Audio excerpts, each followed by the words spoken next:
嗨，大家好，这里是花花说。今天我们来分享一下高志凯参与的一场关于国际贸易、中美关系、印度立场的英文访谈。他开始改变战术，捧杀印度，让印度的主持人甲亢哥很受用。大家都知道，这位印度甲亢哥喜欢怼天怼地怼空气，但是这次他面对中国的高志凯先生表现得非常的尊敬，安静聆听他的发言，认可他的说法。高志凯的实力有目共睹，他以共情的方式让印度甲亢哥折服。下面来看本次的发言现场是怎么阐述的。下面请看前方发回来的报道，请看。We must do a China on America. We must do what China did on America. India must do it with America next, which means use America. What is happening now is President Trump is holding a gun at the head of India, demanding India's surrender, expecting India to be weak and vulnerable. But he doesn't really expect that India is strong, and it is only a decision made by the Indian government and the Indian people as to whether, how, where they want to buy their oil from. Nobody can stop India from buying oil from Russia. The sanctions imposed on Russian oil are not sanctions adopted by the United Nations Security Council. It is just a sanction adopted by one country, and the expected extraterritoriality of such sanctions is a violation of India's sovereignty and territorial integrity.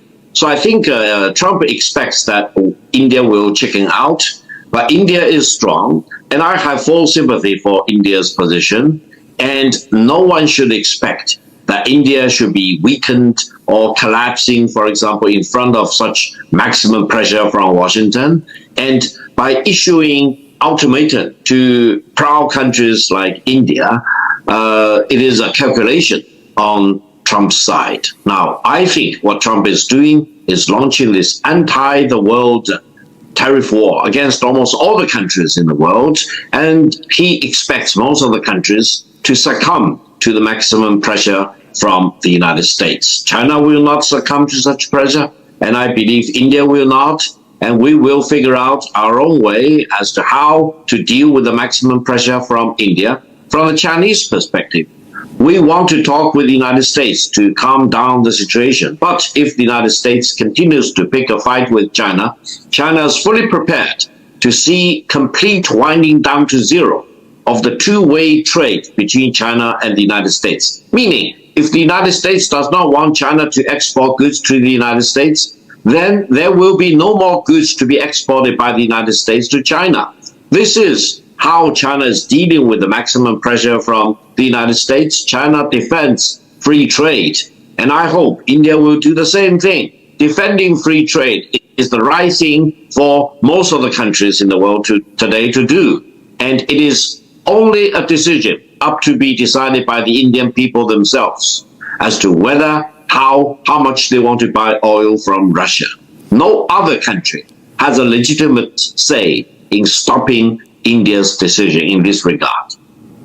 Well, Pastor, before I come to you, just one small observation, and then you and Alexander Shajan can respond. See, this can work with we can work with some African countries. It can work with some countries in Southeast Asia, not all. It can work with Europe because they have their limitations and slowing down of growth. It can even work with Japan because, it's a slowing down economy. They have pressures, but they fooled you because they put in a promise of investment which they are not going to fulfill. Everyone knows that. Now the question is, where is America losing, Pastor? America is losing militarily with Russia, geopolitically with Russia, and America is unable to push India and China economically. Three big countries. There is no success with China. You just heard Victor Gao. You don't want to trade with us, don't go trade with us. We're not dying to. It's not working with Putin, who says, I will fulfill my geostrategic objectives, whether you like it or not. You want to quarrel, I'll send Medvedev to quarrel with you every second day. I'm not even going to engage with you. That itself, and it's not working with Narendra Modi, who is saying, thank you very much. We're a large economy, we've got a good domestic base, and we have partners all around the world. Now, Pastor, what happens? What happens? Well, first of all, since you told everybody I walked off your show yesterday, I walked off because you were rude and you cutting me off, and hopefully we have that solved. As a professional journalist that you are, you would give somebody actual opportunity to complete their sentences. So long as we have that understanding, I'm a happy debater. Now, regarding the U.S., first of all, India is a powerful nation. And I want to be very clear. No one thinks that India is a pushover. By no means. India is a partner of the United States of America and one of our allies. It is very challenging in the situation that we find ourselves regarding Russian oil. Russian oil makes up about 30 to 35% of total Russian GDP. And so when we damage Russia's ability to sell oil, we damage their ability to wage war. This is not a punishment on the great nation of India. This is simply the president doing what he ran on and what he won on, which is holding our partners accountable.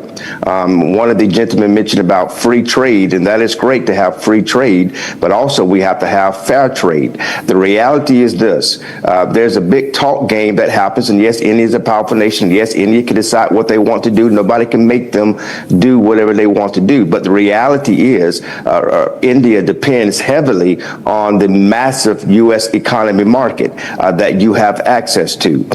It is a massive part of your technology, a massive part of your semiconductors that you depend on, the manufacturing that you depend on. It carries a heavy weight of what what India is doing in your own economy, with the massive poverty that you're dealing with in your own nation.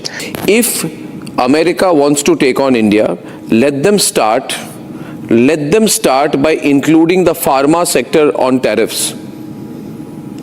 America has saved $1.3 trillion because of Indian medicines.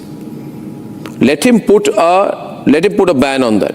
See, you guys think sitting in America only you have leverage. I want Mohandas Bhai to put it in context. We have leverage too. Our consumer market is going to grow by 46% by 2030. We have leverage. You want to be here. You don't want to fight with India all the time. I want Mohandas Bhai to put this. He can share the numbers better with you. Mohan. Mohan. India is a $4 trillion economy. America is a $32 trillion economy. The only economic giant in the world is a great country. We have to accept that the great country is the most open society in the world, is the largest market in the world. Everybody wants to export there. And sadly or rightly, everybody in the world wants to go live there, because they think it's paradise.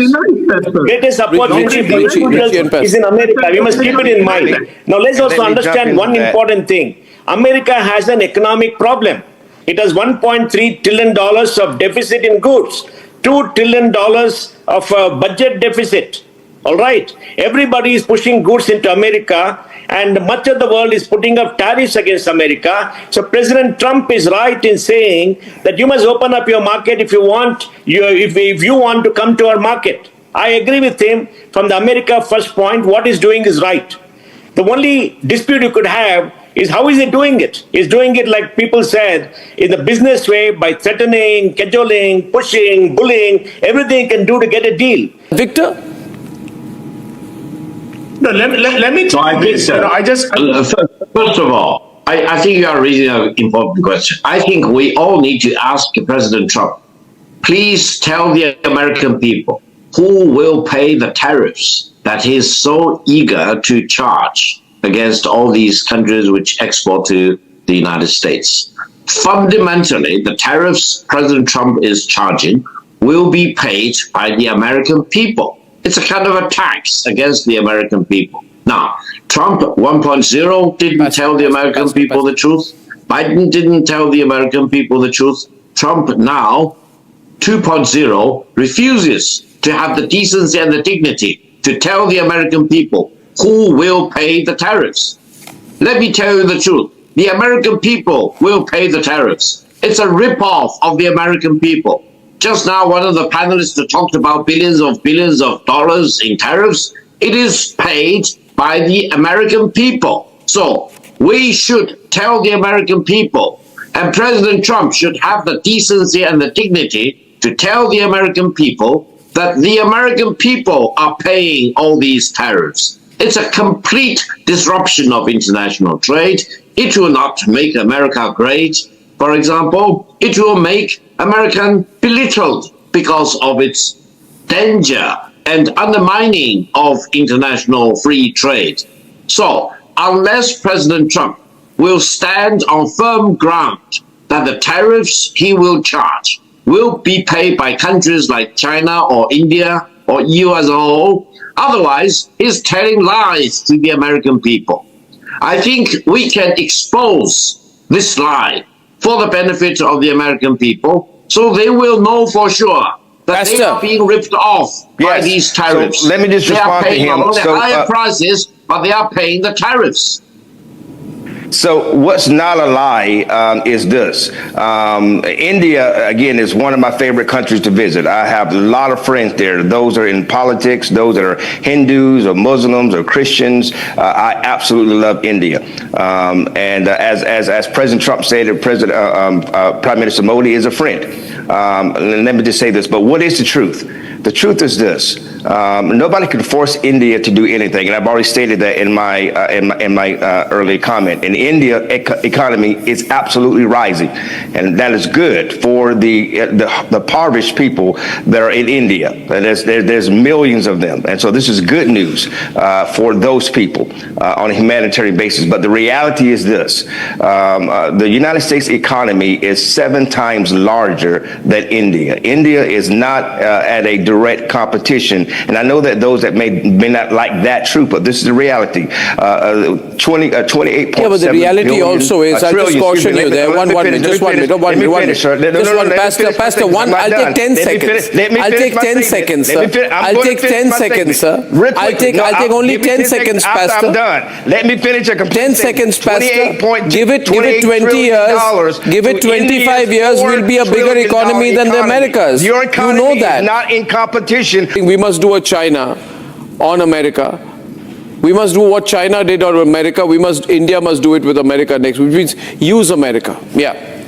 But China is caving. India is a rising nation. China India is caving to. China is negotiating and caving to the economy of America. So yes, they're the second largest. They too are caving to America. However, we all need to see the truth.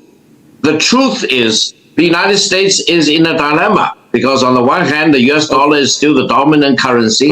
And by logic, the US need to suffer a trade imbalance. They need to suffer a trade deficit. So if they want to enjoy a trade surplus, for example, then they need to keep up the US dollar. I think it's a very exciting moment. It'll be very interesting, Derek. Derek, going to be very interesting which way India goes. In the next 2 months, India is growing. 1.0. India economy is growing. Derek, quick word from you because you came in last. They have to have one or the other, but not. Yeah, Derek. Hey, I'm gonna say something that Victor Gao is actually gonna like, and maybe we agree upon for once, and that is, if this continues, right? If the U.S., if the Trump administration continues to cause trade frictions with India, I think that India is going to benefit from India increasingly pivoting toward China, right? I think you're going to see more of an interaction between India and China. They recently settled their border dispute in October of last year, and then deepening the ties with Russia as well. We're already seeing Russia embrace it. So that's an interesting point. I agree with you to some extent, not completely there, but thank you very much. 视频看完了，在这场围绕国际关系与经济政策的辩论中，中国专家高志凯展现出极具建设性的战略思维。他首先精准拆解了美国单边制裁的本质。美国用国内法律制裁印度买俄罗斯石油，这就像跑到别人家里指手画脚，管别人的钱怎么花。印度自己决定跟谁做生意，美国根本没有权干涉，这就是在欺负人，侵犯印度的主权。这种基于国际法理的批判极具穿透力。更值得注意的是，高志凯提出的双向贸易归零的反制策略，展现了中国作为全球第2大经济体的战略定力。这种你打你的，我打我的非对称的博弈思维，既捍卫国家核心利益，也为多边贸易体系提供了中国方案。高志凯关于捍卫自由贸易的论述，深刻揭示了当前全球治理的困境。他强调的不是简单的市场开放，而是建立在平等基础上的规则制定权博弈。当美国以国家安全为名行霸权之时，中国坚持的贸易自主权实际上是在捍卫发展中国家的集体权益。这种立场既体现了大国的担当，也为印度等新兴经济体提供了战略参照。尤为令人钦佩的是，高志凯在辩论中展现出的外交智慧。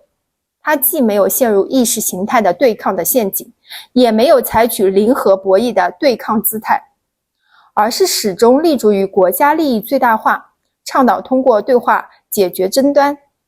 这种原则性与灵活性相统一的外交艺术，既符合中国传统战略文化中的和而不同的思想，也为复杂国际局势下的大国相处提供了范例。从更宏观的视角看，高志凯的论述实质上是在构建后美元霸权时代的新型国际关系框架。他提出的中国准备看到中美贸易归零的论断，不应被简单理解为对抗威胁，而应视为对全球贸易体系重构的前瞻性思考。当传统霸权国家试图用关税大棒重塑规则时，中国倡导的开放型世界经济正在成为维护国际秩序稳定的重要力量。这场辩论凸显了中国学者在国际话语体系中的独特价值。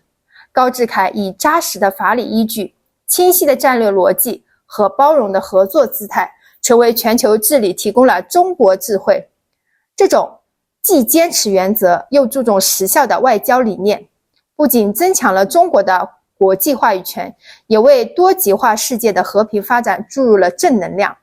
在单边主义抬头当下，中国展现出的战略定力和开放姿态，正在成为稳定国际秩序的重要压舱石。谢谢大家观看，喜欢请点赞、评论、加订阅，明天见，拜拜。